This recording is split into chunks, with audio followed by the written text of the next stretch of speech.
The Trump administration's cruel decision to separate children from their parents at the border prompted a backlash against Trump administration officials and allies, and not just online. In Virginia, protesters played a recording of crying, detained migrant kids outside the home of DHS Secretary Kristen Nielsen while she appeared to be home. Both Nielsen and Senior Advisor Stephen Miller were also confronted by protesters verbally while trying to eat in Mexican restaurants. In Florida, meanwhile, Attorney General Pam Bondi left a movie theater where she'd come to see a documentary about Mr. Rogers as citizens heckled her, yelled "shame on you," and asked if Mr. Rogers would take children away from their parents. And most famously, White House Press Secretary Sarah Sanders was asked to leave a Virginia restaurant called the Red Hen over the weekend when the owner objected to her role in pushing and defending Trump administration policy, prompting a debate over whether members of the administration should be able to lead a public life without facing public consequences. My next guest, Representative Maxine Waters, made her feelings clear. If you see anybody from that cabinet in a restaurant, in a department store, at a gasoline station, you get out and you create a crowd. And you push back on them. And you tell them they're not welcome anymore, anywhere. Those comments precipitated a significant backlash from members of both parties and from the president, who, we should note, lied about what Waters had said and appeared to then threaten her with violence. Congresswoman Maxine Waters, an extraordinarily low IQ person, has become, together with Nancy Pelosi, the face of the Democratic Party. She's just called for harm to supporters, of which there are many, of the Make America Great Again movement. Be careful what you wish for, Max. As you just heard, Maxine Waters did not in any way call for harm to Trump supporters. The president lied. Joining me now to respond, Representative Maxine Waters of California. Congresswoman, let me start with this. You did not call for physical harm or attacks on people, but you did say create a crowd and push back on them. And so I wonder, do you worry that people interpret that as a call to essentially mob intimidation, to usually use a sort of mass of people to physically threaten people in public spaces? Is that what you're calling for, and what do you think of that? Absolutely not. As a matter of fact, you're absolutely correct. I did not call for harm for anybody. The president lied again. As a matter of fact, I believe in peaceful protest. I believe that protest is at the centerpiece of our democracy. I believe that the Constitution guarantees us freedom of speech, and I think that protest is civil protest. And so I don't know why the president chose to stretch that out and try to imply that I was causing harm. As a matter of fact, the president calls for more violence than anybody else. But let's not talk about that. Let's focus on the children. That's what this is all about. It is about the fact that children have been snatched from their parents' arms. They're in cages, they're in jails, they're in prisons, you name it. The parents don't know where they are, and this administration can't tell us where they are. These parents want to know where their children are. Any parent would want to know where their children are.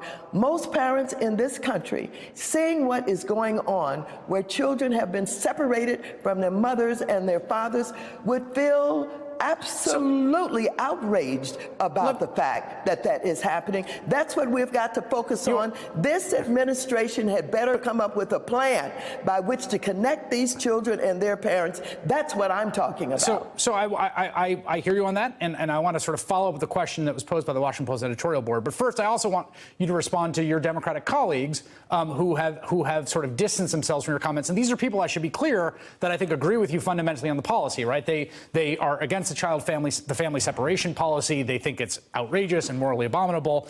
But you had Nancy Pelosi said that we must strive to make America beautiful again and calling for civility. You had Chuck Schumer, who has not been particularly vocal or visible on this particular issue, but says, I strongly disagree with folks who advocate harassing folks if they disagree with you. What is your response to your Democratic colleagues who say you are out of line, and why do you think they're telling you that? They don't really say I'm out of line. What they try to do is find a way to talk about civility without attacking me or anybody else. As the leader of the Democratic Party, I expect that she would do everything that she could to make sure nobody believes that Democrats are out here harassing anybody or causing any violence. And I think that she was very responsible in the way that she said that. They're not attacking me. They're trying to make sure that people understand understand that we're focused on the children and that we're not focused on this diversion, particularly the way the president would have it sound and make it out to be. And again, let me just tell you this. I am focused on the children. I've had sleepless nights about the fact that these children we do not know where they are. The parents don't know where they are. Why can't the administration come up with a plan to connect them and make it public so that we can all get more comfortable with the fact that they are going to be reconnected? They should not have been separated in the way that it was done in the first place. This president will try to do everything to divert our attention.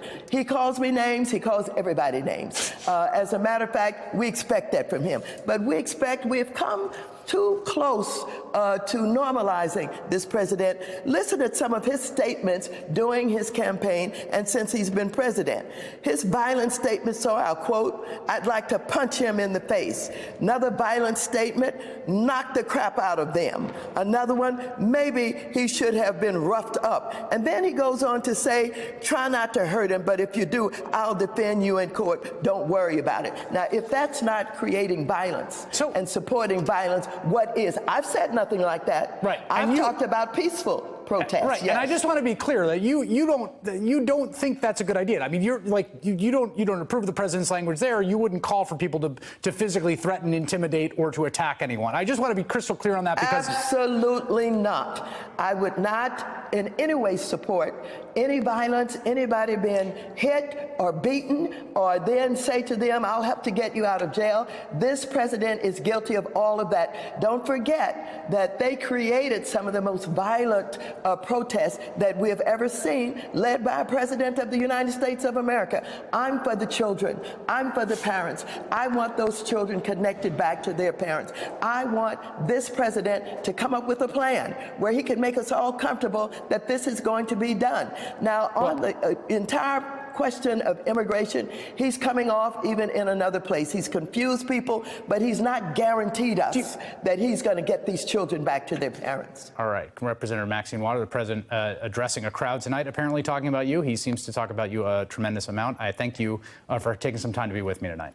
Well, I expect Don the con man to say anything. He's a liar. He's deplorable. He cannot be trusted. The American people should be accustomed to that now and know who we have for president, someone who does not deserve to be president of the United States of America. Thank you so very much. Thank you, Congresswoman. You're welcome. Hey there, I'm Chris Hayes from MSNBC. Thanks for watching MSNBC on YouTube. If you want to keep up to date with the videos we're putting out, you can click subscribe just below me or click over on this list to see lots of other great videos.